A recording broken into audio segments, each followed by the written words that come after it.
Hey there, KendallCast listeners. I just wanted to pop in with a short announcement. I'm sure you're all aware of the ongoing strikes in Hollywood regarding the Writers Guild and SAG-AFTRA. SAG-AFTRA has asked that even non-union members stop producing rewatch podcasts discussing current or past television or film, as it encourages engagements with the studio's content.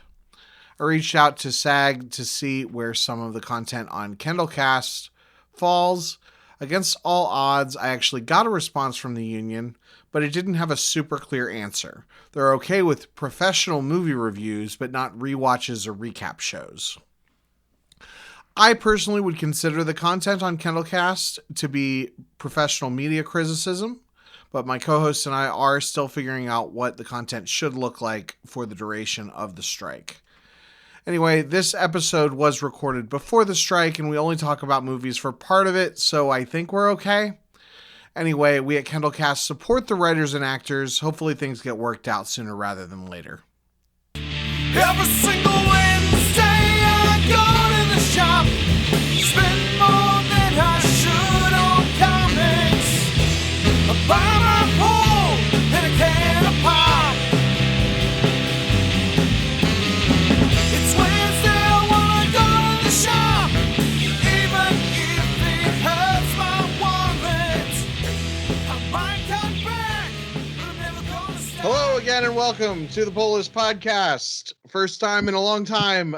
I'm your host, Kendall. With me, as always, is Jared. I'm back somehow. Still alive, everybody. I know you're wondering. I'm still here. So what have you been reading? Oh, that is a really good question. It's been such a long time. I'd say since the last time we spoke, my pull list has probably gone down quite a bit. I'm starting to kind of pick things back up, and I've been reading a lot and catching up with some of the Marvel Unlimited app. But I would say I'm still following a lot of the X-Men storylines right now. Mostly just reading the X-Men book and Wolverine. And I really kind of peeled off a lot of X books over the last couple of months. It's kind of boring, but been following with X-Men Immortal and Red on the Unlimited app. Also been following Chip's Batman. That's been pretty good.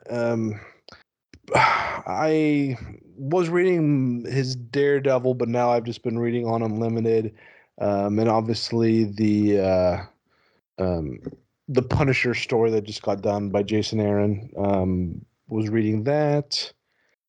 What else? I feel like has to be some indie stuff. And my son, he's like 4.5, so I've been picking him up like Scooby-Doo comics and some Ninja Turtle stuff. We're kind of going to some IDW, going to some kid-friendly things, but let's see. The Invincible Iron Man, pretty much kind of Gary Duggan Marvel books. Been kind of reading some of those, kind of stuff here and there. Also, Jason Williamson's new Superman. I might be an issue behind on that. So I've been just kind of picking some stuff up here and there. For whatever reason, I've been wanting to get into some more Superman. I think I got like the first arc of World's Finest that and I know they're like a couple, maybe 3 arcs deep now, but I'm still kind of following that on Hoopla, so kind of doing that here and there as well. So I'm kind of all over the place, but kind of sticking around to all the main stuff, looking for new stuff to read pretty much. Also just got done with I think I'm pretty caught up with Department of Truth, at least on the trade side. So it's been a lot of fun too. So you're still reading some stuff? Yeah, not too bad. I mean, I just remember. I mean, it feels like some days or some weeks I go into the comic shop and I'll just be a book or two, and I'm like, that's it. That's gonna last me like 30 minutes. Yeah. Well, and now, so another thing, since we were doing this regularly, I mean, I guess it was out a little bit before, but for me, DC Universe Infinite has a much more robust catalog than they used to. So now it's like you've got Marvel Unlimited, DC Universe Infinite, which are gonna kind of have everything eventually. So it's really hard to like if I'm gonna pick up something on Wednesday, it's got to be real good. Yeah, I'm feeling the same thing. I tried the DC app actually a couple weeks ago. I just tried it for the week free Mhm. trial, and it's nice. But I definitely feel like I'm gonna have to. You would have to buy up a couple membership levels to really get a lot of the good stuff Right. The or back catalog or the some older top stuff.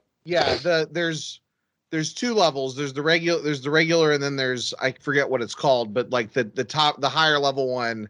Because right now I am at the lower level, and as long as I'm like I want to read one of these things or like one of like this type of thing, like I want to read a good Batman story and not specifically I want to read The Long Halloween, Yeah, you know, or something like that. A lot of times I can find something that scratches that itch, and my DC blind spots are big enough yeah, same here. Yeah, it's generally worth it. But I think that if you do the $120 a year level, it's like everything in that is available digitally in for DC that is more than 3 months old. and that's still. I mean, I like Marvels because it's only like 70 or $75. 120 Yeah. Yeah, it's definitely still. more. It's But definitely it's isn't. I mean, but you think about it. I mean, if you're going to really go back, like you said, cover up some of those blind spots. I mean, you could probably spend that in a year and really get your money's worth out of it. yeah, yeah, definitely. And it's also just kind of nice to have access to everything. You know, it's the Netflix, it's the Netflix Yeah, model. I am still monthly on that one. I am annually on Marvel Unlimited. I wish there was a monthly tier that you could go to the higher tier on DC. yeah. Because then I might go up Try that that out a level little for bit. a month or two and then go back down or let it lapse. I do actually the DC one I'm more likely to let lapse because it's more like when I'm sitting down to really do stuff as opposed to the Marvel where I have there's a few series that I just am like slowly, very, very, very slowly trying to read everything. I started reading Wolverine, the original, the Way back I when. I forget if it's Claremont or Miller or if it's some other random person, but uh his first ongoing, and I'm like I started it like 3 years ago and I'm like at issue 12. Slog. Yeah. So and it's not bad. It's just like I have a handful of Marvel books that I just every once in a while, like if I'm if I'm trying to fall asleep or something, then I'll pull up an issue. Yeah, that's how I got through Um Immortal Hulk. And I actually just got to see that probably about a month ago. so speaking of, well, okay, so I'm actually, just because we haven't done this in a while, I'm gonna do a kind of a lightning round. I've got my pull list pulled up, and Oh, sure. I just want to say a few things about everything that I've been reading. So, Amazing Spider-Man, Zeb Wells was writing a really interesting, compelling story that I was liking a lot, and then it ended, and it made me very angry. It was one of these. I mean, I'm not going to go too deep into the spoiler territory, but I mean, I guess I could. It doesn't really matter. But It's been all over the internet. basically, Everyone hates this story. there's a mystery of how did Mary Jane and Peter, how did they end up separated, and why is Mary Jane married and has 2 kids now? Which I think a lot of people hated it, but I actually was interested in the story. I Sounds actually about liked right. it. Yeah, that sounds about Um, right. but it's because I think it's an interesting status quo. I mean, first of all, I'm kind of a like I really don't like Mary Jane as a character, at least not as a love interest for Peter. I feel like she's kind of a character that came out of a time that I don't want to like say full blown like sexism, but there are some points like in the 80s and 90s and stuff where like it's like she's just there, she just exists to like get mad at Peter for going out and saving the world. Being late for And all the dates. also she's just, and I don't know, she's just like this very stereotypical like glamorous fashion model, whatever. Like it feels like wish fulfillment. It doesn't feel like there's a lot of depth. Whereas some of Peter's other love interests, I thought were a little more interesting. I really like Carly Cooper. I like what they've done with Black Cat in the last few years, where she just kind of is like occasionally like a little bit of a fun love interest, like a little bit of a palate cleanser type thing. But I don't know. I just don't love it. Also, like, I like Peter Parker being a screw up, and if he's with Mary Jane, usually those are times when he's less of a screw up.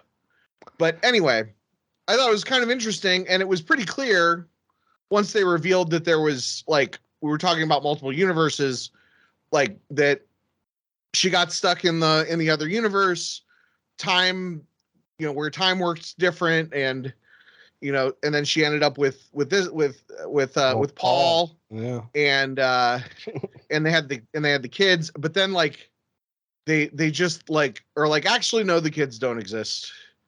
And then they're like, let's kill off Ms. Marvel and announce it 3 months ahead of time. She's just probably gonna be a mutant. She has to come back in the next 6 months, and they're not doing. Yeah, the mutants actually opened it up to other human beings too, so I guess she doesn't really have to be a mutant, since Captain America got the treatment too, and my hope is that whatever they do to bring her back also undoes all the crap that's going on in X-Men, because I still don't like the whole thing, but bringing people back to life with gold balls, but yeah, that issue really, really upset me. I felt like I felt like they had been building up to this reveal of the mystery, and then once we figured out the mystery, then we can deal with the status quo and just tell stories within the status quo. But instead, it felt like the whole point of those 25 issues was to slowly reveal this mystery, and then now we're going to hit the reset button. And I mean, there's some aftermath. I will say with Ms. Marvel's death, the way they handled it, I bought it. Like it was actually that specific plot point was actually kind of fine. I really wish that they, if they wanted to kill her off, I wish that like there would have been like a post credits reveal thing that showed how she actually survived. Just like don't try to pretend like you're killing her off permanently, because you're obviously not. Yeah. But also just like the rest of the way they handled the kids just ceasing to exist. And I mean, it's like, why did you even introduce Mary Jane having kids if you're just gonna undo it? Like, well, Zeb's going to 50 issues, so you're just halfway there. I mean, and his writing is pretty good. I mean, we did have, so the death happened in 26. I read 27 this week, and it's like there is some stuff, like it does seem to be like moving on while still acknowledging the status quo and stuff. So maybe it'll probably come together. Yeah, if he's going to 50 issues, then that's like, I don't necessarily think that like it's his writing that's bad. It's just like there were some choices. So Captain America, I am only reading the Steve Rogers book right now. I dropped the Sam Wilson book, and it's kind of fine. I kind of don't remember what's going on in it. But I've been reading Captain America for a long time. There's a book called Deep Cuts. It's an Image Comics book about like jazz music, and there doesn't appear to be any like supernatural anything. I have the first 2 issues, and I read the first half of 1 issue, and they keep sitting at the bottom of my stack. So I assume it's good. I'm still reading it, but I haven't finished it. The Edge of Spider-Verse series, I don't know. I picked it up because of the Spider-Boy story. In issue 3, and it's been a little rough. 8 Billion Genies wrapped up. Did you read that? Actually, I got through the first 4 issues. I was reading that on Hoopla, and how was the end? um, it I feel like it comes together. Like it's not. I feel like the very ending was a little unsatisfying, but it really was this series was like a really big swing, and it definitely went from beginning to end. Yeah, like when I picked up or like when I left it, it was really starting to get out there. That's when obviously Mhm. everyone's like wishing and the wishes are canceling each other out and there's Yeah. all this yeah, so and I definitely want to Well, finish it. I mean, it was interesting of enough of a premise and it was nice to know mhm. too that it was essentially, like limited. Like it's Yeah. going to be a fun story. So, Yeah, and for listeners, the premise is everybody on Earth gets one wish, gets a genie with one wish, and immediately like half the people on Earth are dead, and the Earth is a cube, and all kinds of other wild stuff. Um, and the first issue is the first 8 minutes. The next issue is the first 8 hours. The next issue is the first 8 days. The first 8 weeks. The first 8 months. The first 8 years. The first 8 decades. The first 8 centuries. And then I think that's, oh, let's okay, see, that's pretty minutes, cool. minutes, hours, days, weeks, months, years, decades, and then the Millennia. last Yeah. whatever. And it's sort of it tells it tells a really interesting story with a lot of really interesting characters. Does a bunch of unique world. It was just a very different thing. It's been optioned for a Netflix series or a movie or something. And I That's hope it interesting. actually comes together. Yeah, I definitely so far of what I've read, I think it'd be pretty interesting. Do they pretty much stay in the bar the whole time? No, No, they actually get out of there. Okay, that's no, good too. yeah, it moves past that. Yeah, the bar in the first issue, the bartender who looks vaguely like a genie wishes that basically his bar is immune to the wishes. Um, and yeah, goes from there. But yeah, wild stuff.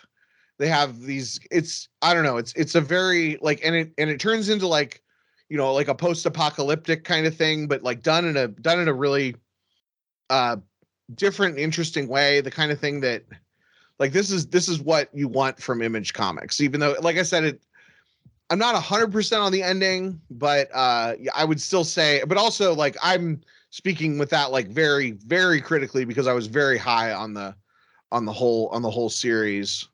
So Incredible Hulk, I've never been a Hulk fan. But the first issue came out this week and the cover looked cool.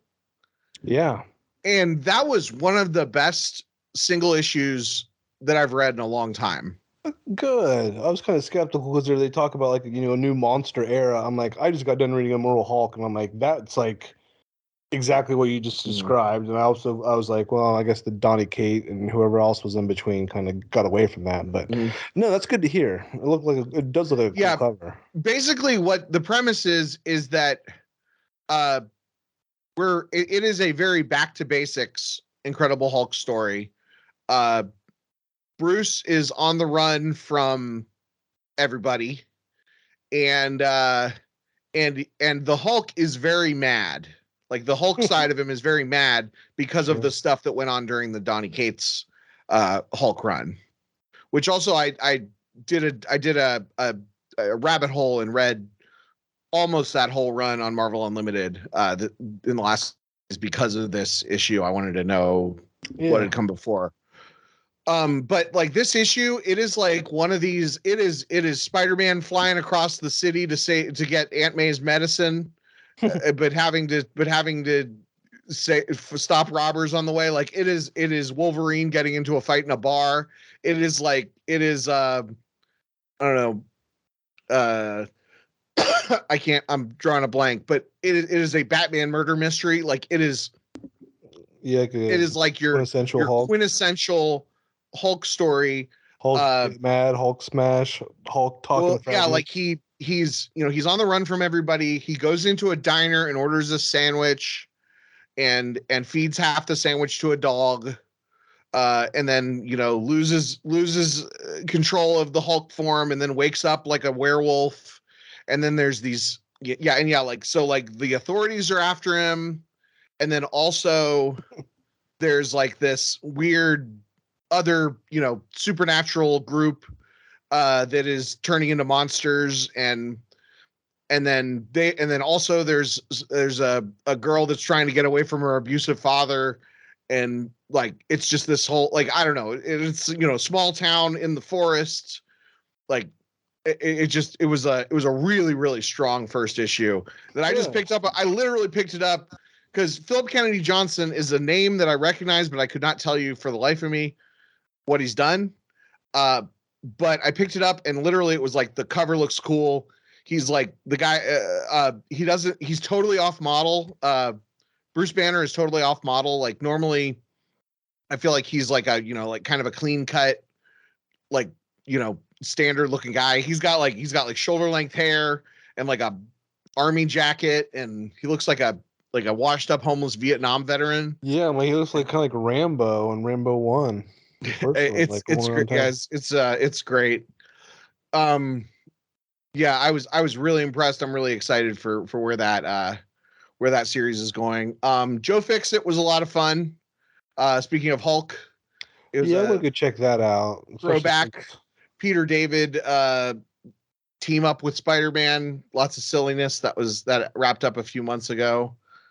Yeah, I heard that was actually pretty good.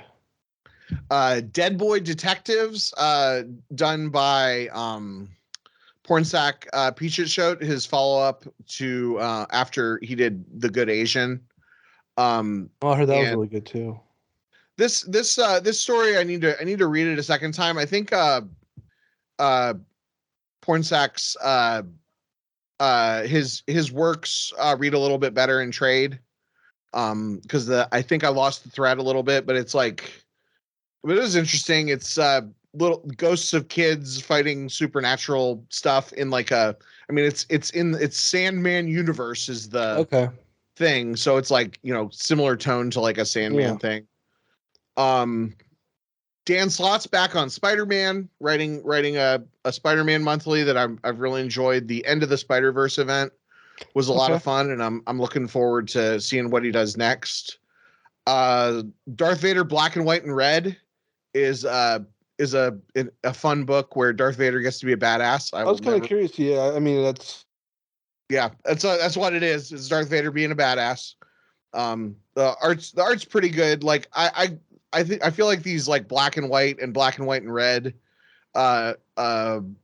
series, they're kind of hit and miss, but this one has been good. And like I said, Darth Vader is another character where if you just have a story where Darth Vader shows up and kills a bunch of people, I'm probably gonna like it. And then so Void Rivals, did you get to check out Void Rivals? The new Kirkman book? Uh-oh, did I lose you? Paula, if you hear me. There we go. There you are. Yeah, this snowball. I need a new mic. This thing's ancient. Okay, well, you're there. Did you get to read Void Rivals? No, actually, I didn't realize that was a book. Okay, so it's a book, and it starts out, and it's like your sort of Twilight Zone, Star Trek original series type of story where it's like a guy lands on a planet, and or one alien lands on a planet and another alien lands on a planet. Both of them are crash landed, and they're from two different warring races, and they kind of have to, first they're going to kill each other, then they're going to team up to save each other. And then randomly in the middle of the book, there's a transformer. And so like back in, it is Jetfire. Okay. Back in, at the end of last year, IDW lost the Transformers license, lost the Hasbro licenses. So Transformers and G.I. Joe. And I've been like Googling once a week, who's got the friggin' Transformers comic license now? You know, because sometimes I just miss these announcements. Yeah.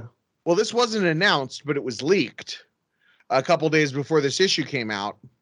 And then the day that this issue came out, they did an announcement, and Skybound has the Transformers license now. No kidding, that's cool. Well, I saw a revamp that they're redoing the G.I. Joe property. I think in some cartoons and some comics. So yeah, it's going to be, so what they've announced so far, they've got this Void Rivals book, which is in continuity with G.I. Joes and Transformers, but is its own book. That's going to be out for the next few months. That's going to be it for the next few months. October, we get a Transformers book. And then over the following months, there's going to be 3 G.I. Joe books. One that is a continuation of the G.I. Joe comic that has been going on for 700 years. That was like Marvel and then IDW and then now Skybound, and it's all in one continuity, all the same writer and stuff. I don't know. I'm a little detached from it. Then I believe it's Joshua Williamson is going to be writing a Duke book and a Cobra book, and I forget who's writing the Transformers book, but it's another like somebody that has worked at Marvel, kind of, you know, like a top talent. So I'm really looking forward to that. I really like when licensed properties get to be done by top talent. Man, I remember how tough it was reading that Transformer trade how many years ago. Was that I forget which one you were on with us. Was that just the old 80s one, or was it? Yeah, it was. Yeah, that was just like the art was so hard to read sometimes with like trying to figure out which Transformers which. Right. Yeah. I mean, fortunately, if it's a Kirkman book, well, I guess Kirkman's not writing the Transformers book, but like if it's Kirkman book, you know it's going to have good art, and you know it's going to have not very many words. Yeah, that's a good point. No, so like Void Rivals Void Rivals was a really solid first issue. I'll be interested to see kind of how much because it's very much a like could be completely on its own Image book. And then last couple books that I've been reading, What's the Furthest Place from Here? That's still going strong. I think I started reading that when we were still doing stuff, but that's been fun. And then I'm reading the X-23 book, X-23 Deadly Regenesis, which is like this. It's so weird to have been reading comics now that they can do a throwback story to like when I first started reading comics. So this is it's a throwback series to right after the X-23 Target X miniseries, which I know you're an expert on comics, so you know exactly what one I'm talking about, right? Actually, I think I might know which one you're talking about. Are you talking about like the first X-23 book? So it was, they had like one where she was like real young, that was kind of her origin story, and then the Target X book was more like her. It was post origins, like it was the first next story, if that makes sense. Yeah. But where she like, you know, kind of is like off on her own and makes some teenager friends, and she's still fighting the same organization that was after her and stuff, and that you know that kind of made her. Well, this is she gets kind of pulled back. This story is like at that time, so it's like X-Men. They reference the X-Men being on Utopia, so that kind of tells you the era. Oh yeah. So like 2008, 2009 kind of time frame. Oh, San Francisco. And yeah, so it's like she gets pulled back into that organization and is having to kind of work for them as an assassin while also trying to take him down, kind of thing.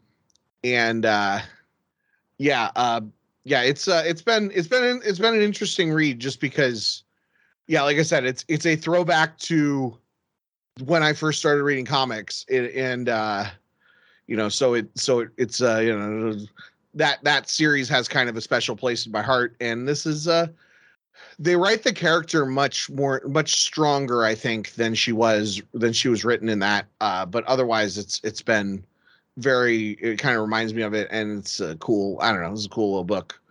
And then I wanted to ask you what you thought of, because I'm sure you read the end of Jason Aaron's Punisher, right? Yeah. What did you think? No, I enjoyed it overall. Especially the kind of the Daredevil tie-in and even some of the other Marvel heroes. Um, and I liked that, I could read on some forums about how people were pissed off about how the Punisher skull changed and they were all offended about it. It's just like, what a stupid non-issue. Um, I I was kind of surprised. I'm like, okay, I wonder how long they're going to kill the Punisher off, and I only had to wait one page to find out that he's just on another planet, Hmm. taking care of some kids. And that actually reminds me of the Punisher Kill Crew, where he kind of, I can't remember which event that was. New York Well, being attacked, and he well, like so I takes civilians through whatever. I literally read that. It's funny that you say that you kind of say that the last page reveal of him not really being dead, uh, like I read that the same week as I read Spider-Man 26 with the death of Captain Marvel, and that is exactly what I wanted with the death of Captain Marvel. Was a last page was a last page tease Yeah, that like an end credits, suggested like you that she said was before. still Yeah, alive, yeah, because we all know that she's still alive. Like you can't, or that she's going to come back. Like like there's no there's no question. Um, and I read that and I was like, that is how you do it. That is how you do a character death. You tell the story, you end it in a satisfying way, and then you tease the next thing. I really liked the little very, very 3 sentence or whatever essay that Jason Aaron wrote, where he's like, Punisher means a lot of things to a lot of people, and some of those things I agree with, and some of them I really do not. And I feel like this did such a good job of this. Just Jason Aaron's run in general did such a good job of reframing the Punisher's origin, in a way that just made it so that like I can still the character can still exist yeah. without just being the without just being like a pure villain. I really, yeah, I really liked, and I like because yeah, I loved that. Like it's like basically, all this time we thought, he was more or less fine, he had his life together, and then his family got killed, and that wasn't the case. And we've had little bits and pieces, some of the Garth Ennis like Vietnam stuff, like he Yeah. was, but I feel like some of that Garth Ennis stuff still glorified it. And in this Jason Aaron run, it's like very clearly, no, that is not, like, even the ending, where the Punisher is like, I added one more name to the list and it's mine, and he, you know, Yeah. and he magics himself away. Uh, it reminded me the ending of Punisher Kills the Marvel Universe. Do you remember that? Do you remember that? Yeah, after he goes back and kills all the people, the other like that group of rich disabled or people that've been mangled by the Punisher and like that one. No, I'm sorry, that is no, was that kills the Marvel? I have no idea what you're talking about. No, what I'm talking about is Punisher Kills the Marvel Universe, the Garth Ennis one shot from like the 90s or something, where he, instead of, it's an alternate universe where Gets broken in out of prison by like that group of rich people that want him to take out the superheroes. no, you don't remember what I'm talking about apparently. Well, But because there's one that's more than a one shot. It's like a trade of okay, Punisher, and that's set in a storyline where superheroes did collateral damage. Like the victims of that are a bunch of rich people from all the like the settlements that they get, and they hired the Punisher and break him out of prison to call the Marvel superheroes as revenge for like being maimed in some of their okay. battles and stuff like Yeah, that. that's not what I'm talking about.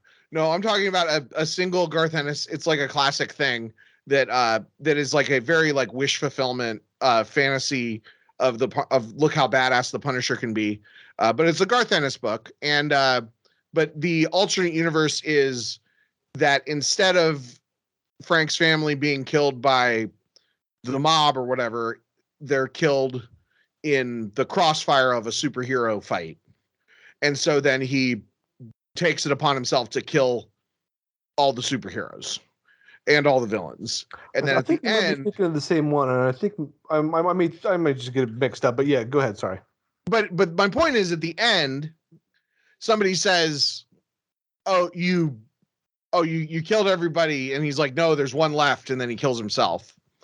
And it was interesting to me because in that context, that was one of those stories where it's like, look how violent and look how badass the Punisher can be.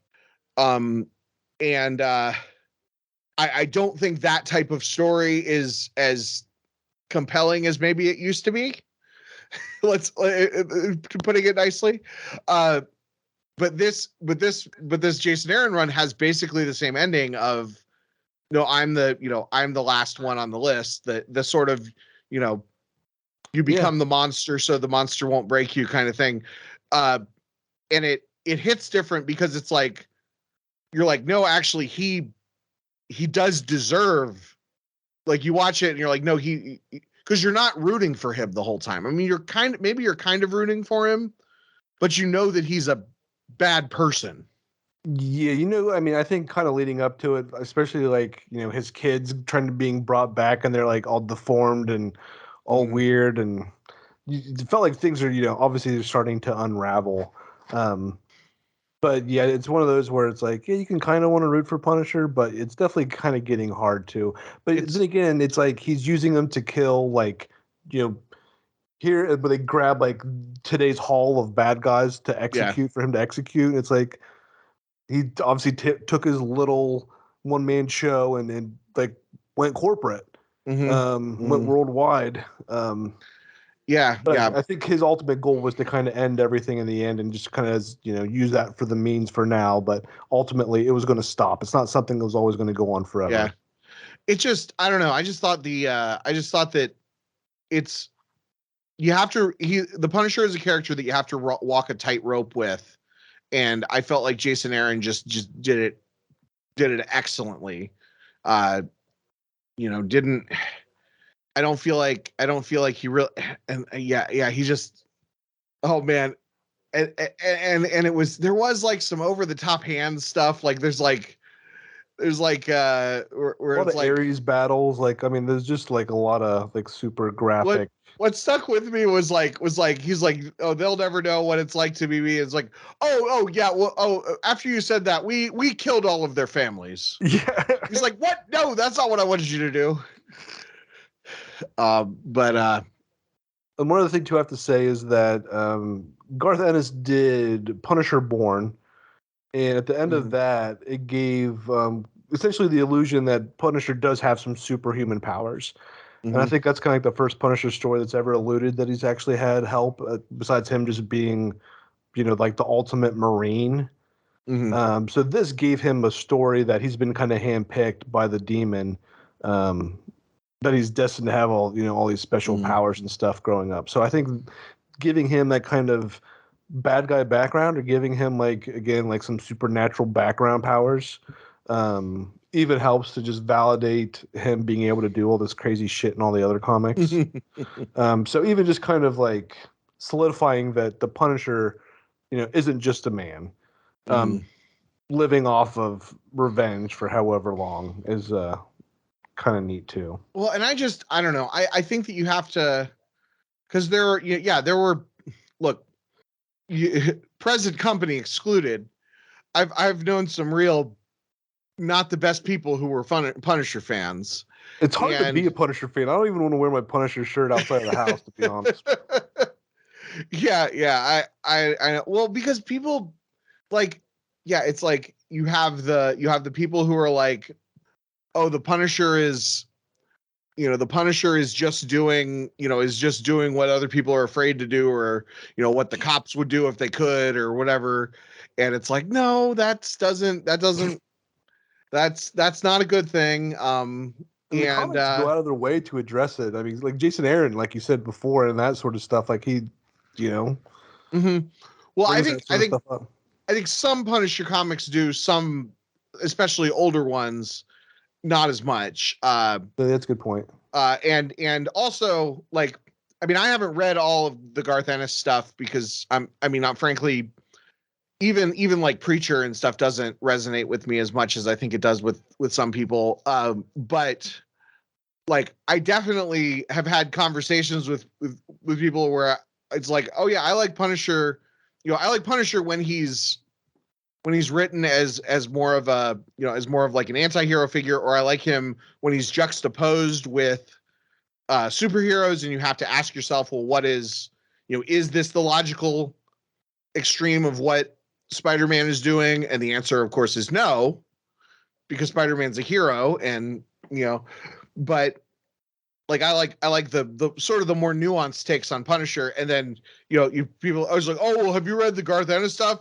It's crazy. There's this one scene where he like goes into a bar and he like chops off everybody's noses and then eats them, and or he goes in and he's got like 2 giant Uzis and he just sprays the whole room.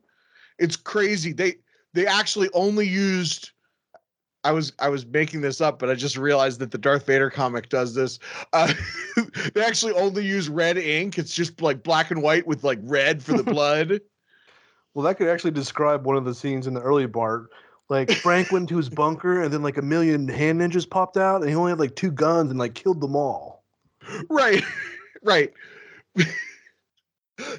there's a little more. But my point is, there's a little more nuance. Like survived like 5 grades going off at once, just hiding behind his bed. Like, but that's because they knew he was like the leader of the hand, so they like couldn't hurt him. But yeah, I don't know. It's interesting because it'll be and I'll be interested to see where they go with the character in the future. But I think it was I think Jason Aaron was definitely putting in an effort to distance himself away, or the Punisher away from that, police, right, hard right sort of skull decal wearing fake fucks. But yeah, I mean, why not put him in like a Fairyland or some out world where he's going to be helping kids now and not be around any sort of exactly. Well, and I mean, theoretically, I guess he eventually has to become Cosmic Ghost Rider, right? I was just thinking that. I'm like, why don't you just roll with that for now? Like, you can just get rid of Punisher and just make him like a comic entity from now on. And if you could believably take him from this Jason Aaron run to the character in that first Cosmic Ghost Rider, where he's like got a Southern accent and everything, like. That would be wild. But hopefully they can do that. This is how he learns to babysit baby Thanos, is dealing with all these children. So it'll be his little. Okay, so let's transition a little bit here. Unless were there any other comics that you wanted to bring up?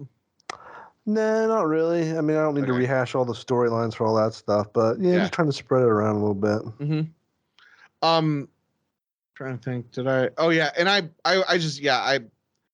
was pretty. I just want to say I've been pretty underwhelmed with the Spider-Boy stuff. I don't know.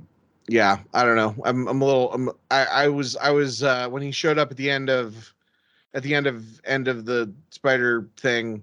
I thought maybe they'd be doing something cool with him, and it kind of hasn't resonated with me yet, but. Dan Slott was pushing that first appearance of Spider-Boy, or new appearance of Spider-Boy, pretty hard on Twitter for a while. And I mean, means that it'll be, I mean, obviously it could be a hot character. I don't know, but I don't know. We'll see where it goes. I just his little story in Edge of Spider-Verse was pretty meh, and we'll see. But a couple of movies came out. So you saw The Flash and I saw Spider-Verse. But I did not see Flash and you did not see Spider-Verse. So so we'll each I figure we each kind of can just give our takes. Yeah.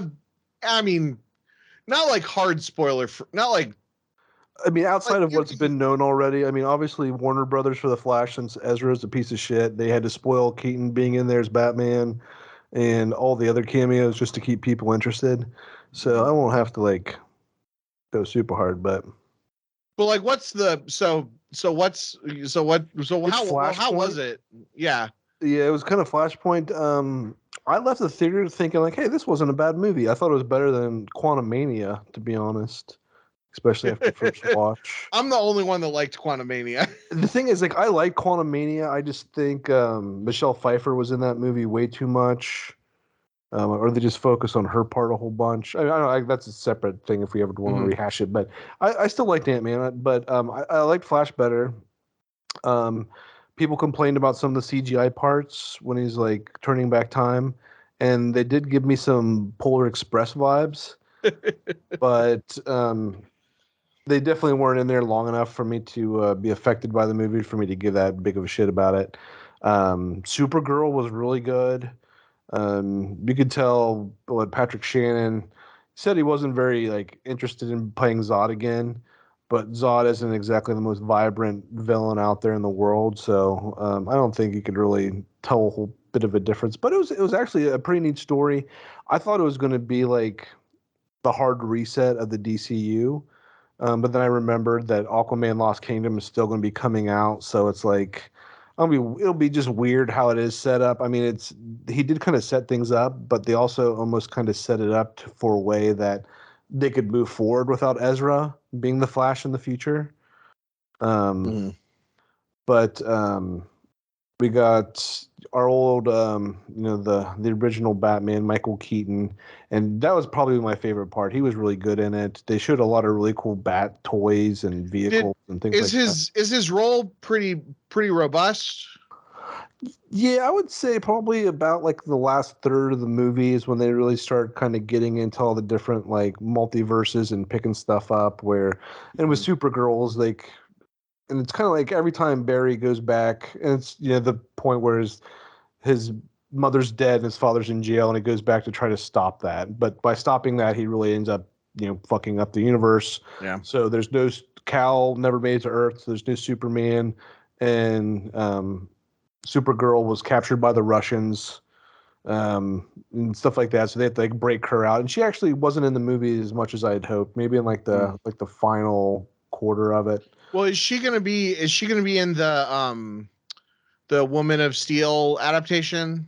I think there was talks of her doing that. I hope she would be. To be honest, she was really good. And then they kind of showed like some of the alternate universes, um, as kind of everything was collapsing, and it was interesting to see Nick Cage is like the CGI Superman in one universe, and Adam West, and they did some like old other flashes and stuff like that. So it was kind of neat just to see that their multiverse and everything that we've watched is a part of the big universe, kind of going on.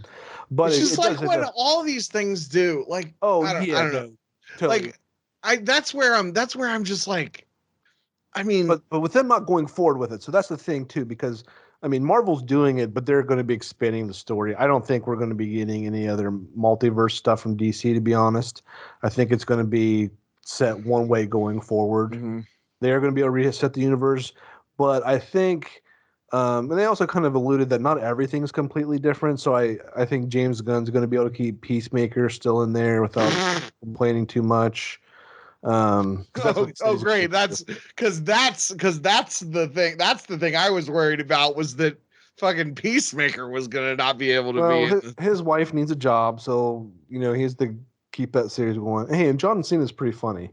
I And it's some pretty funny parts, but either way, they kind of like set it up so like not everything has to be different, but they can like cut out all the parts that they don't want to deal with. So Mhm. it definitely leaves it open. So if any like continuity errors or people want to keep a close eye on it. I could care, especially with DC stuff. I could care less about continuity. I just want a Well, I think solid it's pretty much film. done, and that's why it feels weird that Aquaman, like everyone talked about, this was going to be resetting everything. But I'm like, shit, you got one more movie left before Gunn takes over. Like, Yeah. I'm definitely not going to watch that in theaters, Aquaman. But I honestly, I I might watch I wouldn't mind watching Aquaman because I again I don't care about continuity. I didn't care about I didn't watch Shazam. I didn't care because I didn't care about I that. saw that And on the HBO. That was trailers were okay, annoying. but it's the Shazam versus the geriatrics. Like, who cares if like Dame Ellen Mirren or whatever is the main villain. She's 95. Who gives a fuck? I mean, it's like, come on. Lucy Liu, she's like 70. Like, you're fighting geriatrics. Shazam. Helen Mirren, yeah, she's great in the Fast movies. Yeah, that's so funny. Like some of the shit that she's. I haven't gotten to see Fast X yet, but I finally got caught up with all the first 9, and that is like, I think the Fast and the Furious might be the franchise that is it might be one of the only franchises that's like its own franchise, not like the Marvel Cinematic Universe, but or maybe even including the Marvel Cinematic Universe. Dom Toretto verse. But like besides the Marvel Cinematic Universe, I can't think of another franchise that's 10 movies long that doesn't have a fairly weak installment. I don't think there's. I mean, some are better than others of the Fast movies, but it is really solid. No, so I think the Fast movies are my Mandela effect because I feel like I left off at Fast 5 and I woke up and now they're at Fast 10. Mm-hmm. Like I really think like these movies never happened, but the Mandela effect, like some universe merged into ours, and I landed in the one where there's 5 more Fast movies. Yeah. Well, watch them because they're good. Like, Hobbs and Shaw. Yeah, Hobbs and Shaw was awful. Like, it was very much it felt like a spin-off because like it was like okay, let's take this franchise that's like awesome because Vin Diesel is awesome in them and the cars are really cool, and we'll take out the cars and we'll take out Vin Diesel. And I mean, it's like The Rock, I don't know, like he's great except for that sometimes he's terrible. And yeah, he can definitely be hit and miss. Like, I don't know. Like, I think maybe he's somebody that it seems like he should be a leading man, but maybe he should be like second or third on the call sheet. Those have actually been his best movies when he's either like, you know, like The Rundown was really good, but we had Sean William Scott with him there. Yeah. Do you want to hear a quick Rock joke? Sure. How does The Rock go to the bathroom? How? He Dwayne's his Johnson. So, okay. So Spider-Verse. So Across the Spider-Verse, I got to see it. Now I will caveat this that I just going into it, I gave it like 4 out of 5 stars. Like, so if I accidentally start being critical of it, know that it's 4 out of 5 stars, and it loses like almost that whole star because it's only half a movie. Like, and when I say half a movie, it's like it just cuts off. Like, that's what I've heard. I saw you put them on Facebook and I had to laugh, and then everything else I've been hearing about, they're like, what the hell is this? It's like the Sopranos ending. Mm-hmm. Yeah, it's more like, I think it's more like, I think the closest that I could say is it's like Dune. Okay. That came out a year ago, where it just kind of, except for Dune is like more of a logical endpoint. Like, this is very much, it feels like the end of the first act. Okay. You know, like not it or part, you know, or if it was a TV show, part 1 of 2. Like, it is not, you would, once the second movie comes out, you will never watch just the first part. Sure. Like, the way that it's still like 2.5 hours. Yes, it's still very long. Which is like, on the one hand, is it lets it do some cool stuff. You do get to spend a lot of time just kind of hanging out with Miles and seeing him just live his life. And then you also, the best part of the whole movie to me is you get some time with Spider-Gwen, just like it's from her point of view in her universe or doing her thing. And that's like really good. Like, you could have had a whole Spider-Gwen movie. I actually thought that the Miles stuff, there was a little bit much, because I was in a movie that was called Spider-Verse, I wasn't called Miles Miles first. Morales, you know, and he's the star, like he was the star of the first one, but uh this is like so much bigger than that first one was. The first one I thought was like this tight, perfect little thing that was like simultaneously like the biggest, most amazing thing ever done, and also like a tight, simple story. And they expand the universe hugely. If you've seen any of the trailers, it's very clear that Spider-Man 2099 is the sort of villain here. Yeah. And basically this is like slight spoilers, but I don't think it ruins the stuff. But basically where they're playing with, and again, this is like very like, this is what I hold against it, is that like this is very like similar to other stuff that has come out. It's basically it's the premise of Loki, except for instead of a timeline thing, they have what they call canon events. Okay. And so like he there's a point in time where Captain Stacy is supposed to die in this one universe, and because Miles is there because of reasons, and he saves the guy who's supposed to die, and then the multiversal spider people come in and like undo it. And that makes sense. I've been seeing a lot of that on social media about, sorry, we can't interfere. That's a canon event. Right. Yeah. The idea of the canon event, which is, it's an interesting thing to play with. It's very meta, but it's also very, I don't know. It reminds me a lot of the Loki stuff. And I don't know, that combined with the fact that it's this multiverse stuff that's also kind of everywhere is a little So like, it's definitely right some points against it. But there are all of the spider people, and the visuals are insane. Like it's easily the most ambitious animated film that I've ever seen. They like in the first one, when every universe kind of has its own art style, and the characters from that universe are in that art style, except for in the first one there were like 6 characters. In this one there's hundreds.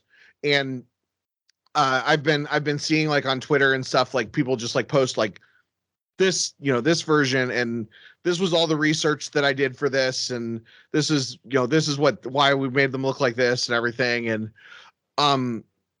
it's so that was pretty cool. Jason Schwartzman as the Spot was a lot of fun. He's like a super goofy character. I always like the Spot too. Yeah. He was a lot of fun. It's just, I think the thing is it all comes down to, Miles wants to save people. Miguel O'Hara is convinced that if you save people from these canon events, that it'll destroy the universes, and all the spider people are working for Miguel. And it's like, on the one hand, it's like the most Spider-Man story ever, because Spider-Man refusing to stand by when people are in danger is the most Spider-Man thing ever. But the problem with that is that all the other heroes are also Spider-Man. So it's hard for me to accept that all those people are just gonna stand by. But yeah. I've heard nothing but good things. I'm definitely going to get to it at some point. And it's visually great. And if they freaking told the whole story, I have a feeling that they're going to address my concerns in the second half, because it's going to be a 5-hour movie.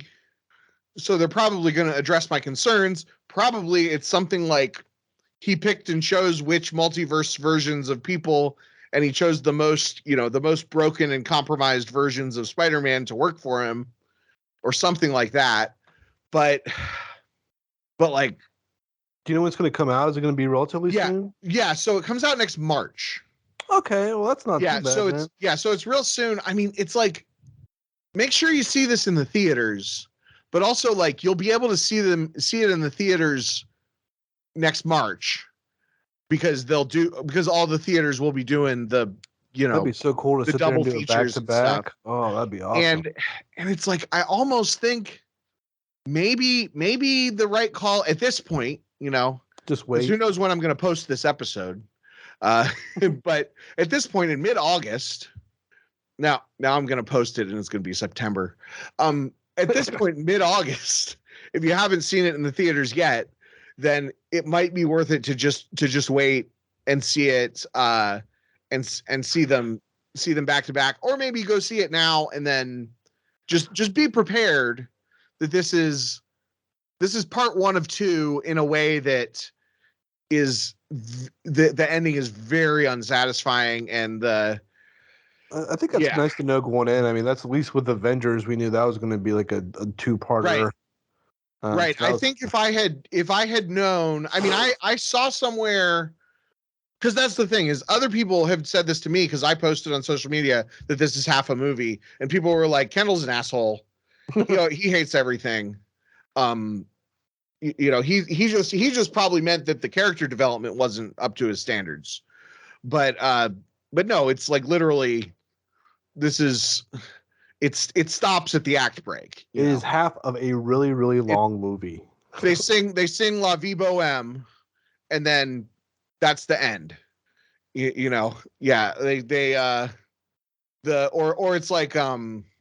it's like that Star Trek episode where he's a Borg.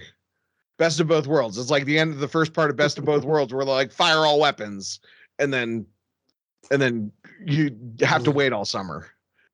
Like it's very fashioned cliffhanger. Yeah, People it is. These days can't deal with that sort of stuff. And it's not even. I don't even know that it's a cliffhanger. Like it's not that it's a. What bothers me is not that it's a cliffhanger. I am wasn't all for cliffhanger advertised as being an incomplete story. It's that it didn't tie up any loose ends. Like Empire Strikes Back is one of the best movies ever made. Obviously it doesn't end the story there because they have to rescue Han. But it's not like he says, Obi-Wan never told you what happened to your father, did he? And then cuts to credits. It doesn't, like, it wraps things up. There's a little bit of pay, like at least like you're like, okay, now we have a breath and we'll see the next movie when we see it. Even I don't know, or Lord of the Rings, like the Fellowship of the Ring, it obviously that's not the whole story, but it's the story of the Fellowship. It's the end of it. It's at least the end of chapter. Obviously did a good job of making it feel like, this is a part of a trilogy. This is the end of this story, moving on to the next book. Mm-hmm. But also it just ended with the big battle. Right. And this just wasn't. I mean, this is just very it just very much cuts off, and there's no post credits scene. There's no anything, and that legitimately, I don't think was a good choice. Now, but hopefully going into it, I think most people stayed in the theater, but I was there opening night. People booing when there was no end credit scenes. No. Also, like I said, Gwen Stacy Spider-Gwen is a great character. They do a really interesting version of Jessica Drew Spider-Woman. Hobie Brown Spider-Punk is I have a feeling he'll have a bigger role in the second one, and I really hope that we get more time with him, kind of his backstory. Visuals are great. Spot is great. I'm I'm really interested in a lot of the characters. I will say that Sweatpants Spider-Man, that version of Peter Parker, is his role is very much reduced in this one, which I think kind of holds against it. I felt like there wasn't a good Peter Parker in this movie. Interesting. Yeah. Yeah. Which kind of made it, but also Miguel is really good. And I mean, that version of Peter is in the movie, and he's got his daughter Mayday. Yeah. Yeah. With him, which is fun and interesting. And I think you'll really get a kick out of their interpretation of Ben Reilly. You saw some pictures of that. That looked really nice. I think you'll get a kick out. You'll get a kick out of him. He's basically he's very like 90s. Yeah. Like self-serious. Like at one point they're like, "Hey Ben, can you come with us for a second?" He's like, "I can't. I'm too busy brooding right now. I'm thinking about something very sad that happened to me." And yeah. Well, it's kind of funny you mentioned. Coincidentally, I was looking for something new to read, and I was even thinking about Us. But I'm about 3 issues into the Clone Saga. So maybe going back through that. So I was like, Ben Reilly. A lot of issues. Yeah, that's what I was looking. I'm like, wow, this is pretty vast here. There's a lot of stuff going on. You can skip around in that though. I think it's not essential to read the whole thing. Just read the Lost Years whenever you can, because I think that's the best part of the Clone Saga. Yeah. It's Ben Reilly on a motorcycle going to small towns, probably going to diners and feeding half of his sandwich to dogs. I'm really into that apparently. Yeah, it's like him run. He's on the run and Kane is following him. But yeah, it's like in the Lost Years when he's like kind of off on his own, and it's I don't know. I really like it. I think John Romita Jr. does the art for it. Before he got really weird and. Well, I mean, some of the art off the recent stuff, and it's been. I mean, that's peak John Romita Jr. Like I like John Romita Jr. a lot, but like his work in like the 90s is like that's when he was at his best. Yeah. Rest in peace, John Romita. Yeah. John Romita, who one of the last greats. Okay. Let me think. Was there anything else we wanted to discuss? I saw the first episode of Secret Invasion. About halfway through that. It's interesting. The ending kind of made me mad, but we'll see what happens. Trying to think what else, if anything else comic book adjacent is going on. Doesn't feel like there's been any TV shows in a while. Can't even remember what was last. I don't know if it was She-Hulk or. Yeah, She-Hulk was. I'll say lately I haven't really been that excited about too much of the shows or even the movies. I thought Black Panther was okay. I still need to see The Last Guardians. I pushed that off. Yeah, it was well done. I just I was a little upset by some of the animal cruelty in it. Yeah, I'm not a big fan of that sort of stuff either. So I think that's been one of the reasons why I'm not super excited to jump out and see it, even though I'm and it was like movie. Like I wasn't sure because it definitely is something where it's like some people are really affected by that stuff and some people are not, and the people who are not affected by that stuff, they. I'm tired of crying, Kendall. I cry every damn day, and I don't need another damn reason to cry. Well, it's not even that. I mean, it's not that it was like I'm okay with crying. Like, look, I cry at Disney commercials. I cry at trailers. I can't help it. Yeah. No, I'm 100% okay with getting emotional. But it was just, there were some scenes that were gratuitous. You have the, like, if you're going to have these cute animals with childish voices and clearly they're completely innocent and you're like spending lengthy scenes developing like making me feel for them and making me see them as these innocent, vulnerable people. And I know in the back of my head that they're going to get killed. And then not only do they get killed, but you linger on their corpse. like that's, it was, I almost had to leave. I almost left the theater. Like it was so gratuitous. But I looked up afterwards on, does the dog die? Are you familiar with this? Yeah. It's like a website that I think it started out with just like listing movies. Does the dog die? Yes or no? But it also sort of uses like if you're triggered by sexual assault, or if you're triggered by physical abuse, if you're animal torture or what, all these different things. And it was interesting because I looked up Guardians on that, and it's like I mean, I don't look up a lot of things, so maybe every movie has a bunch of stuff in it that's like where there's trigger warnings and stuff, but it was just like full of these content warnings, and there were several questions that were like really, because I think they're user submitted questions, and then people answer them, and they were like really specific about like, does somebody hit an animal? And it's like, if you're upset by that, this is not the movie for you. Yeah. It's kind of funny too that PETA like endorses it so much. I didn't know that, but I mean that.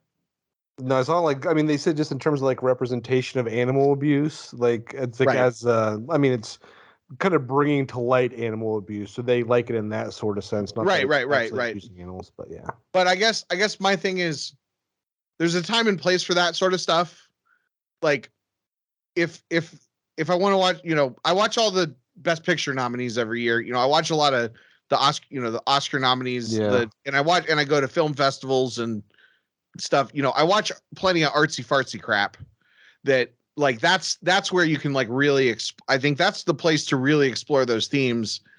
A Guardians of the Galaxy movie, especially when the first two are lighthearted comedies and the second one in particular is just a screwball comedy with no emotion whatsoever, and then you're going to have the third one have these not only just be like emotional, but like just be full of like triggering things. I mean, I know that's a loaded word, but that's what this is. I mean, that's why they're obviously using that for more impact on Rocket's story. But it's like, how heavy-handed is it? Yeah, it felt manipulative because the stuff didn't need to be as gratuitous as it was. You could have had that they're going to kill the animals. They could have had an implied death. They could have shown the gun shooting and then not cut to the body, just have the reaction shot. Like there's so much, and they could have had, fewer scenes where you see these as like these truly innocent, naive creatures. Like, I don't know. Like if PETA wants me to see that stuff, that's fine. Like I'll watch a documentary or I'll watch a movie that's where that's the, that's the point. I don't think McLaughlin video I don't think that the Guardians of the Galaxy movie is necessarily the place for that. But also, like I say all that saying that's my sensitivity. I think it would have been fine if I'd been warned about it. Do you think if they would have counteracted it with maybe some space boobs, do you think that would have offset the mood a little bit more? No, I probably would have then. I think it would have taken me out of the experience even further. I thought maybe it might bring you back in, kind of like a Total Recall, like, hey, look, 3 boobs real quick. I don't know. I mean, man, I just, and then also while I was watching it, and I was like, and I think there was some annoying stuff, although I don't feel like the annoying James Gunn humor was as prevalent in that. I was like in the back of my mind being like, oh man, and this guy's going to be in charge of the DC universe now. Like, I don't. There's gonna be some interesting choices being made, even with like Brave and the Bold having Damien as kind of their main Robin in there too. I don't know. I could talk about that for a while too, but yeah. Yeah, But they I could have mean, probably done worse. Probably could have done way worse for that. I just don't know that I trust. I mean, and I mean, like James Gunn, like what has he done that I actually liked? You ever watch The Super? I did watch Super back 100 years ago. That's with Rain. with Rainn Wilson. Yeah, yeah. But it's kind of funny to think that James Gunn probably wouldn't have this job if he didn't like, what was it, have some like racial slur or say some pedophile thing on Twitter like 12 years ago or something. He said something that was he made like a pedophile joke on Twitter, like freaking in the early days of like it was in like 2008 or something like that, and somebody in bad faith went back through his Yeah, Twitter but just history think and if found Marvel it. didn't like kick him off for like a couple months and bring him back on, he probably never would have been in touch with DC or whatever. Mhm, But maybe, yeah, he probably wouldn't have made Suicide Squad, and we'd be in a better world. I don't know. I think they're going to be making a second Suicide Squad either way, and at least this one was better than the first one. I disagree. Because I'm the a big first fan one of was Starro. forgettable. The second one was actively horrible. And also the in between, the Harley Quinn movie was probably the best DC movie that has come out since The Dark Knight. Oh, Birds of Prey. Yeah. Yeah, I want to say I think I watched all that. Yeah, I think I enjoyed that one. And I mean, I didn't hate either one of the Suicide Squads. I mean, I didn't think it was prime cinema or even prime superhero cinema, but it was fine. Yeah, no, the second is fine. And I watched an episode of that Peacemaker show. I was not a fan. I was kind of want to go back through. I mean, definitely towards the end. It's funny just because he has like, I always see this one on social media where he rants with his neighbor and he just talks about how Superman's like such a turd because he never kills any of his bad guys and they keep breaking out over and over again. And then he's like, what do? I don't have a coterie of supervillains because I kill them all. My coterie is 6 feet under the ground. And the guy's like, well, sorry, I just wanted to have a conversation. It's just like certain ones like that, or like the very end scene where like the Justice League pops in as like the big fight happens or just ends, and he's like, where the fuck have you guys been? You still fuck fish, Aquaman? And like him and the Flash kind of joke around, but it was like the one big cameo of well, a heavy shadowed Superman, Wonder Woman didn't show, but then they had like Aquaman and Flash talk to each other. But I thought it was pretty funny. But you know, yeah. That opening I sequence hated. is so weird. It's so mesmerizing. I couldn't stop watching the dance. I've watched the opening sequences. And John Cena's like all torso. He's such a weird shaped human. I hated Suicide Squad, and the worst part of it was John Cena's character. So it's not my sense of. Let's just say it's not my sense of humor. I don't know. Eagly, I think you can get on board with Eagly. His little pet eagle. I always want to read like the Peacemaker Limited series, the DC comic. I wonder if that's funny at all. Yeah, I don't know. They're definitely pushing that character.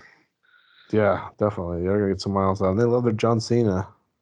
I feel like I liked John Cena in everything until he was in Suicide Squad, and now like retroactively I hate him in everything. I'm really surprised that more like retired wrestlers aren't in superhero productions anymore. Not they were before, but I guess I kind of remember like Hulk Hogan in some of those movies, but I don't know if he was actually a superhero back then. I suspect it's that they actually aren't good actors. Yeah, well, I guess Batista's probably the only one that's kind of shaken out, really. I mean, Batista, Dwayne Johnson, and John Cena transitioned into acting like pretty well, but I suspect that just about any retired actor or retired wrestler, you said retired actor too. I suspect that just about any retired wrestler would be happy to take on to make millions of dollars being a superhero, but they probably, I mean, because like even, I mean, I don't know, I didn't watch any of the Incredible Hulk or any of the Hulk Hogan movies, but like my understanding is that Hulk Hogan, who was he's the most famous person in the world when he was wrestling, not a great actor. Yeah, yeah. Just Um, acted with muscles. so I mean, I think that's the thing is that Dwayne Johnson, John Cena, and Dave Bautista are all actually good actors in addition to Yeah, I everything guess else. there's always a couple of them out there. I guess Macho Man was in the first Spider-Man with Toby. Mhm. But yeah, it's like they already took the steroids, so we don't have to worry about that. Yeah, yeah. I mean, yeah, but it's also like you can take any actor and make them, and give them a personal trainer and make them drink protein shakes for 6 months and get them in shape. Yeah, I mean, Chris Pratt's almost like the perfect example of Right. Yeah, yeah. I mean, you can. Yeah, I mean that's because that's my understanding is that it's just like you Chris can. Pratt. I heard all he did was like lift weights and eat his own sperm. Like that's all he did. Okay, I hadn't heard that, but All but protein. like It's like it's jacked. yeah, but like I guess that's like you just you're on a special diet. And your entire job is to work out. Well, I I mean, heard stuff too, and I guess it's like not like they have like a testing federation, but I mean, there's kind of word on the street that a lot of the Marvel roles, like you're taking like growth hormone, like TRT and other like steroids to get jacked up, well, yeah, that may especially if be you're part of playing it too. Thor or someone like that, when you got to have like the appearance of like 0% body fat and. Well, and Camille Nanjiani is another one that Oh yeah, that's a looked really like a normal guy and then got super ripped for Eternals. well, even like the Craven trailer. Did you see that? I didn't I know you're watch not it. big into trailers, but I'll looks see it when I see a movie that it's in front of. But but he almost looks like weirdly muscular. Like he definitely beefed up way too much. But it's almost like, yeah, guys, not usually seeing as super muscular. But I know, I guess he was kind of cut and like kick ass and stuff. But it was just one of those like, oh wow, he looks like he put on like a really convincing muscle suit. yeah, that's well, and he probably has some CGI assistance there too. Shit, yeah. He's got lion blood. Yeah, yeah. I don't know. I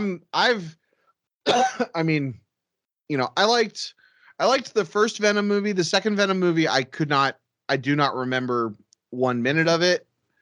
And I liked Morbius a lot. So Corbin time. Yeah, I didn't hate it either. It took me two sit downs to get through it. I got to the point where I'm like, okay, I just got to turn this off. no, I But it's saw not it better. in theaters. I liked it a lot. I mean, it's like It's a Sony movie. I mean, you got to kind of. but in like it was like sort of in like a trashy way that I liked it. Like just like I sometimes like kind of certain Batman things that people don't like, but it's like it felt like a movie from 1999. Yeah. Kind of self-serious, kind of like it had like Buffy-esque vampire faces. Yeah, like self-serious but with a little bit of a sense of humor. I don't know. I liked Morbius. I think it's kind of lame that everybody hated it, but I think half of we have Jared Leto attached to it. It's kind of like. well, yeah, that's true too. Is a lot of people hate Jared Leto, which I don't quite understand the hatred towards him. Like, I don't think he's. I understand that he did some weird stuff on the set of Suicide Squad. I think it has to do with just a lot of young girls. Okay. That's Yeah, I mean, I haven't. Yeah, it gets more of the groomer pedo vibe from what I hear. Okay. Obviously, I've heard of stuff where he like, when he was playing the Joker, like sent like a pig's head to someone's Yeah. some crazy stupid shit like that. Yeah, I'd That's heard. what actors do when Yeah. They're being method. Yeah. Yeah, I didn't know if he had actually done sexual misconduct type stuff. I think it's all kind of like one of those like well-known secrets in Hollywood circles. Innuendo. Sort of Yeah. I don't know if he's actually been arrested for anything because he's obviously Right, still right. like getting movie roles all the time. And I think his Yeah. 30 Seconds to Mars is coming out the new album here soon too. But he also just kind of feels like, I don't know. I feel like sometimes there are people that just like arbitrarily are like some people don't like them, and then they're Sure, yeah. like, and also it's like hard to tell nowadays like whether people actually don't like someone because they don't like their work versus them actually being problematic unless you like do a bunch of research. I don't know. Yeah, it's hard to say. I mean, now I'm gonna say this and then it's gonna get posted and then we're gonna find out that he's I'm just tired of Jared's guys named Jared fucking up and making it hard to be honest. The only thing we have these days is the gallery of jewelry. Other than that, it's nothing. Oh, I thought you were referring to yourself. Well, yeah, but then there's like, Jared from Subway. Right, Jared from Subway. Yeah. Pedophile. Jared Leto. Yeah, I don't know. I hadn't, he's not one that I had seen, usually what happens when I hear that somebody's problematic is I look at their Wikipedia article. Like if you look at Ezra Miller's Wikipedia article, you can see why people have a problem with them. Oh, he kidnapped a girl. Yeah. I mean, ran amok on Hawaii for a couple months. Right. Yeah. And to be honest, like, I do not like Ezra as the Flash. I mean, he was fine in this, but him, like, he's like him being like the comedian. They. Ezra uses they them. Oh, they. Sorry, my bad. Yeah. But they are definitely not like my number one choice, and maybe it's just how he was written. But I don't necessarily like Barry being like the comedy, the source of comedy. I like the CW's how Grant Gustin played it a little bit better, but especially like a forensic. My thing is, it's like I feel like and people say this about Spider-Man, but like I feel like I've heard the I'm sad because my mom died and my dad's in prison for her murder story, and it's like there are other Flash stories that you could tell. Well, and I read something too where it's like it's awfully weird just to jump into a Flashpoint story as your first story for the Flash, like introducing him to the universe. Mm-hmm. And like there's so many other things, and they also talk like the director said the second one they'd have Theobald, they have Thawne would be playing, yeah. So they would describe how that plays in with the first movie, but he's like, well, that's obviously not happening now. So, but like I like Captain Cold. I like the Mirror Master. I like the weird. I like all of his kind of weird, like the rogues. I like. I don't know. That's the Flash. Those are the Flash guys that I like. The sort of the more like street level stuff, like. Yeah, this one just went like having a guy that runs fast that's in a different color costume doesn't really appeal to me, and certainly bringing back Zod from like not a great movie. Yeah, this one actually probably would have been better placed as like the second film if they would have. I mean, they didn't have to do like a full on introduction, but this probably would have fit better as a second movie, as people would know the Flash, and I guess Flashpoint would have made a little bit more sense. Yeah, I mean, I think it's just that like DC has been so far behind on these movies on their like they want to catch up with Marvel in their big blockbuster stories or whatever, but like Marvel took time to lay the groundwork, and in just like in Iron Man and in the first Thor and in Captain America the First Avenger, like these movies that were great because they took the source material seriously, and then they were all leading up to the big crossover. And I feel like DC, it's like they keep trying to skip to the big. Well, Flash was delayed for years. I wonder like how many years it's truly been delayed. Because that seems like that should have been one of the movies that, like you said, lays the groundwork before the Justice League movie hits or soon afterwards. Right. Yeah. Do a small, like but like at some point they just have to be like, okay, we're gonna take our time. We are not competing directly with we're competing with Marvel, but not in the same way. We're gonna do a small Flash movie, a small Superman movie, a small Batman movie, which they did. You know, they got the Pattinson Batman movie built off of that. You know, and we're just gonna make good movies and occasionally have them tie in with each other. And then when we want to have a big crossover, we'll have a big crossover. Not every single movie has to be bigger than the last. Or maybe they do because movie theaters are going out of business, and the only way you can get people to go to movies is if it tells the next chapter of the story, because Marvel has been making these, you know, with this phase, whatever they're on now, they've been telling, you know, more self-contained stories, and people are all mad about them because they don't move the Kang story forward. I don't know. Yeah, and they've had some kind of mediocre stuff, but I have to say too, even kind of going back to that, the Michael Keaton Batman beat the shit out of some people in that Flash movie. He made Robert Pattinson look like a pussy. I couldn't believe it. I mean, like, even for an old guy, I'm like, okay, CGI, but like this Batman is moving around and just beating the shit out of people, using his gadgets.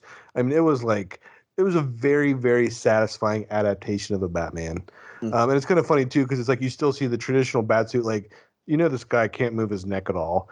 I thought they were going to make some sort of joke about that, but yeah, it's still like his Batman representation in this movie was very, very satisfying, and that's probably one of the things too that kind of saved it.